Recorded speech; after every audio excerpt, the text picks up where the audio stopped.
Hey guys, welcome back to new video. आप सभी का स्वागत है मेरे यूट्यूब चैनल करोना पढ़ाई में। और आज हम आ चुके हैं 7th स्टैंडर्ड के साइंस के साथ। और आज के हमारे चैप्टर का नाम है फूड सेफ्टी। और आज हम आ चुके हैं उसके सेकंड पार्ट के साथ। चलिए पढ़ाई करते हैं। हम लोगों ने, जैसे मैंने आपको लास्ट पार्ट में प्रॉमिस किया था कि मैं इसका नेक्स्ट पार्ट लेकर आऊँगा फूड वेस्टेज के साथ। चलिए अब उसके बारे में और जाना जाए दोस्तों। How and where is food wasted? With the help of science and technology, India has shown a great progress in the production of various foodstuffs like cereal, fruits, vegetable, fish, as well as milk and milk products. Even so, many people in our country and all over the world face the problem of hunger. Many do not get even one meal of a day. Hence, it is our duty to prevent wastage of food wherever it takes place. Wastage of food. Wrong methods of farming like hand sowing of seeds, inadequate dressing, improper storing, and wrong methods of distributing are some reasons of waste of food. Besides, much food is wasted as a result of the customs of caring of the custom of offering and serving too much food to guests at the traditional feast or, or banquets. Had it not been wasted, all this food could have been met to the needs of other people. अभी क्या होता है, बहुत सारी जगहों पे ना, अभी हम लोगों ने पढ़ा फूड वेस्टेज के बारे में, थोड़ा सा हम लोगों ने यहाँ पे कवर किया फूड वेस्टेज के बारे में। अब हम उसके आगे और पढ़ेंगे।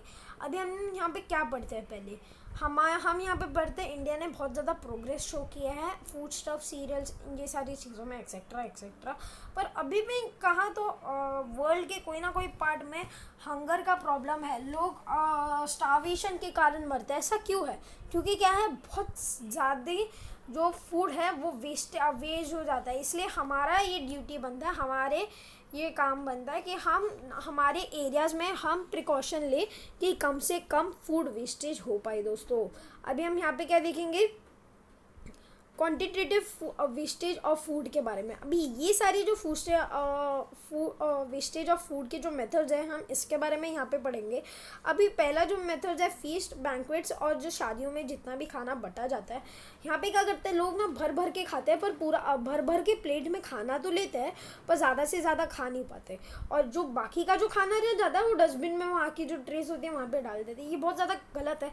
इसलिए बहुत सारे वेडिंग्स में, अभी जो न्यू वेडिंग्स हो रही है या इसके पहले जो 1-2 साल पहले मैंने जितने भी वेडिंग्स अटेंड किए हैं, उसमें हम लोगों ने देखा है कि वहाँ पे बोर्ड्स लिखे रहते हैं, जितना आप खा सकते हो उतना ही प्लेट में लिए, कृपया करके खाने को वेस्ट ना करें। वैसे यहाँ पे बोर्ड्स लगाए, जितने मैंने 1 या 2 साल में शादियाँ अटेंड की है या फीस्ट या बुकेज अटेंड किए हैं, वहाँ पे ये सारी चीज़ें होती है दोस्तों। और ये बहुत ज़्यादा अच्छी चीज़ है जो लोग कर रहे हैं, और लोगों को ये इंस्पायर करता है और चीज़ें करने का, और ये लोगों को जागरूक करता है, लोगों को मोर अटेंटिव बनाता है ये सारी चीज़ों के बारे में कि फूड वेस्टेज ना करें दोस्तों।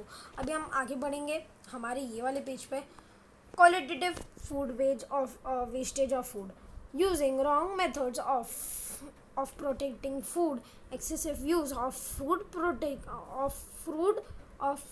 prevention, overcooking, washing the vegetables after cutting them, mishandling of fruits like grapes and mangoes, miscalculating of time required to transport food from producers to consumers are also the case of qualitative wastage of food.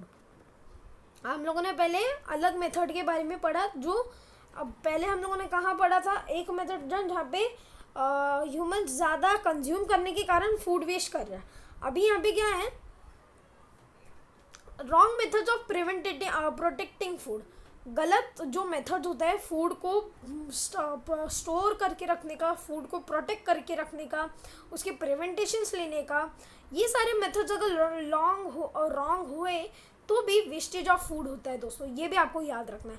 Over cooking food को ज़्यादा पका देना, उसके कारण तो खाना waste हो जाएगा। अगर खाना ढंगा नहीं बना तो फिर आप खा नहीं पाओगे तो उसका क्या होगा, वो तो वेस्ट ही हो गया ना दोस्तों। फिर अभी क्या देखते हैं, cutting vegetables after washing the vegetables after cutting them, ये बहुत ज़्यादा गलत बात है। अगर आप वेजिटेबल्स काटने के बाद उन्हें धोओगे तो उनका फ़ायदा ही क्या है, क्योंकि जो उनके अंदर के प्रोटीन्स और न्यूट्रिएंट्स थे वो तो धोते वक्त चले जाते हैं। इसलिए कभी भी जब आप वेजिटेबल काटते हो उसके पहले ही उसे धो ले, अच्छे से धो ले। ये नहीं खेल रहा धोना, पर उसे काटने के बाद मत धोए, क्योंकि क्या है उसके अंदर के जो प्रोटीन्स और जो न्यूट्रिएंट्स है वो वेस्ट हो जाते हैं और वो पानी के थ्रू चले जाते हैं। और ये भी बहुत ज़्यादा बार होता है कुछ इंडियन हाउसेस में, मैंने ये खुद देखा है और मैंने उनको इसके बाद बताया है कि ऐसा नहीं करना चाहिए। मैंने उनको खुद बहुत बार रोका है ऐसी सारी चीज़ें करने से पहले दोस्तों। अभी हम यहाँ पे क्या देखते हैं, miss handling of fruit like grapes and mangoes. अभी क्या करते हैं लोग ना ढंग से ग्रेप्स एंड मैंगोज नहीं खाते। ग्रेप्स एंड मैंगोज का एक सीज़न होता है, उनको उसी सीज़न में खाओगे तो ये ढंग से नहीं होगा। आपने मई में मैंगोज ला के रख दिए, मई अप्रैल में, और फिर उन्हें खा रहे हो जून जुलाई में, ऐसे थोड़ी ना होगा। लाइक मैंगोज तो ख़राब हो जाएंगे ना दोस्तों। मैं ये खुद एक्सेप्ट करता हूँ कि अगर मैंगोज पिके नहीं है तो उन्हें 1-2 दिन जो पेटी है या जो बक्सा है उसके अंदर ही रखे और फिर 2-3 दिन बाद चेक करें कि वो मैंगोज़ ढंग से पके हैं या नहीं, या सीधा पके हुए मैंगोज़ लें और उनका तभी के तभी आनंद लें दोस्तों। अभी हम यहाँ पे आगे देखेंगे फूड स्टोरेज एंड प्रिवेंटेशंस के बारे में दोस्तों। हम लोगों ने अभी फूड के हम लोगों ने जो स्पॉइल और वेस्टेज के बारे में पढ़ा। अभी हम क्या देखेंगे, अभी इसको प्रिवेंट कैसे किया जाए दोस्तों। अभी हम यहाँ पे क्या देखते हैं, we have learned about the various methods of saving storage of food like freezing, drying, boiling और air tight packing etcetera. These different methods prevent the growth of microorganisms in food and thereby save the food from spoiling. Food protection and food prevention. Food protection. Prevention of food spoilage by microbial growth and infectionists by pits are called food protection. Food prevention use of various preservatives to prevent for a long period of time food spoilage due to the internal factors is called a food prevention. अभी यहाँ पे क्या होता है, preservation और prevention में बहुत ज़्यादा डिफरेंस है। प्रिजर्वेशन उसको प्रिजर्व करके रखना, उसे उसके अंदर कोई बैक्टीरियाज तो नहीं करूँगा, पर एक मेथड होता है जिसमें आप प्रिजर्वेशंस डालते हो, उसके अंदर प्रिजर्वेटिव्स डालते हो, जिसके कारण वो जो फूड है वो लॉन्ग लास्टिंग ग्रोथ हो। प्रोटेक्शन क्या है, प्रोटेक्शन में हम क्या कहते हैं, माइक्रोबल ग्रोथ। अभी ये क्या है, पेस्ट जो होते हैं ना, छोटे छोटे माइक्रो ऑर्गेनिजम्स, वो खुद ग्रो करना शुरू हो जाते हैं क्योंकि उन्हें एक सूटेबल कंडीशन मिल गया। अगर कोई फूड क्या होता है तो वो खुद ग्रो करना चाहते हैं, और ये सबसे ज़्यादा सूटेबल कंडीशन एक टमाटो में मिल जाती है दोस्तों, कोई भी क्रीचर के ग्रो होने के लिए। इसलिए अगर हम लोगों ने टमाटो को उसके बाय होने के बाद 10 से 15 दिन के अंदर नहीं खाया तो उसके यहाँ कीड़े पड़ने लग जाते हैं दोस्तों। ये भी एक मेन रीज़न है। अभी हम यहाँ पे क्या देखेंगे, फूड प्रोटेक्शन के बारे में। फूड प्रोटेक्शन के बारे में हम लोगों ने अभी पढ़ा। अभी यहाँ पे इसके मेथड्स के बारे में पढ़ेंगे, freezing, drying, boiling, air tight packing, ये सारे मेथड्स। और ये जो फूड प्रोटेक्शन और फूड प्रिजर्वेशन के बारे में यहाँ पे जो 2 चीज़ें दिए गए हैं आपको, ऑलमोस्ट वी से लेके प्रिजर्वेशन तक आपके नोटबुक में लिख सकते हो। मैं सजेस्ट करूँगा कि आपको ये दोनों चीज़ें अपने नोटबुक में लिखनी चाहिए दोस्तों। चलिए अभी आगे बढ़ते हैं। अभी हम यहाँ पे आएंगे फ्रीजिंग के बारे में। अभी हम लोगों ने यहाँ पे freezing, drying, boiling, air packing के बारे में पढ़ा था। अभी वही सारे मेथड्स हम ज़रा इन्हें ब्रीफ में पढ़ेंगे दोस्तों। अभी ये टेबल है पूरा, ये पेज पे हम इसी टेबल को क्या करेंगे, इसी टेबल का हम कवर करेंगे दोस्तों। मेथड्स ऑफ फूड प्रोटेक्शन में आएंगे। Freezing, a biological and chemical reaction of food materials are slowed down at a low temperature. As a result, food remains in a good condition for a longer duration. That's why refrigerators are used in kitchen. अभी आपको समझ में आया refrigerator का use क्या है दोस्तों। चलिए आगे बढ़ते हैं। Usages of inert gases. अभी इनर्ट गैसेस की यूज होती हैं। Nitrogen gas is filled in airtight packs. जो पटाटो फ्लेवर्स होते हैं, लेज होते हैं, ऐसे जो चीज़ें में क्या होता है, नाइट्रोजन भर भर के होता है, और उसके कारण क्या होता है, नाइट्रोजन ना होता है, preventing from the growth of fungus and insects in them. जैसे ही आप कोई भी पैकेट खोलोगे उसके अंदर ना एक छोटा सा, लाइक मैं कहूँ या ना कहूँ, उसके अंदर ना एक छोटा सा ब्लास्ट होता है। लाइक जैसे ही आप पैकेट खोल देते हो, वो जो आवाज़ होता है पैकेट खोलने का, या उसके अंदर की जो गैस होती है वो रिलीज़ होती है, इसके कारण वो छोटा सा, एकदम छोटा सा माइन्यूट ब्लास्ट होता है दोस्तों। अभी हम यहाँ पे क्या देखेंगे, स्मोकिंग के बारे में। Food is preserved with the help of smoking. Smoke, aluminum food is used in this method using uses of insecticides.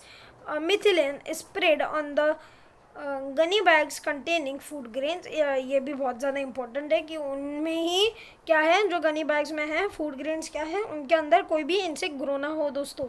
अभी यहाँ पे क्या है, यहाँ पे बहुत सारे एग्जांपल्स हैं, मैं इन सबको तो कवर नहीं करूँगा, पर मैं ये बस लास्ट यूजेज ऑफ प्रेजेंटेशन लूँगा। अगर आप चाहोगे तो जो बाकी की ये जो 2 बाकी है, आप खुद उसे कवर कर लीजिए। नहीं रहने दो, मैं इसे कवर कर लेता हूँ। अभी हम लोगों ने इनर्ट गैसेस पढ़ लिया, स्मोकिंग पढ़ लिया, फ्रीजिंग पढ़ लिया। अभी हम यहाँ पे देखेंगे यूजेस ऑफ प्रिजर्वेशन के बारे में। Natural preservation, some naturally able materials like sugar, salt, oil are preservatives in the pickles, jams etcetera. Pickles में ये होती है, जाम्स में होती है, और फिर ऐसी बहुत सारे, पेठा में भी होती है। ये सारी चीज़ें क्या होती है, एज अ प्रिजर्वेटिव्स उसे यूज़ किया जाता है। केमिकल प्रिजर्वेटिव्स, इसके बारे में आपने पढ़ाई तो दोस्तों, बहुत सारी चीज़ों में केमिकल प्रिजर्वेटिव्स यूज़ किए जाते हैं। पहला केमिकल प्रिजर्वेटिव है विनेगर, फिर उसके बाद क्या आता है, एसिड, फिर उसके बाद आता है sodium बेंजाइड and some nitrate and nitrate salt are some examples of the chemical preservations. These are used in sauces, jellies, jams, and in the package ready to cook vegetables and ready to eat foods, etc. These preservatives are keep the food safe for a very long duration. In radiation, in this method, food is export induction radiation such as a high energy electrons emit and allilators, X-rays, gamma rays emitted by the radioactive sport is etc. This process destroys the microorganisms, insects, etc. Shelf life of fruits increase due to the increase in ripening period. The shelf life of potatoes and onions increase due to the slowdown sprouting. अभी radiation में क्या होता है, x raise और gamma rays जो होते हैं, ये सारी एक्सेलरेटर्स के थ्रू इन्हें यूज़ किया जाता है, और ये यूज़ के कारण क्या होता है, जो राइपिंग पीरियड है वो थोड़ा सा इसे स्लो डाउन कर देते हैं स्प्राउटिंग के टाइम दोस्तों। आई होप मैं यहाँ पे कोई मिस आउट तो नहीं कर रहा हूँ।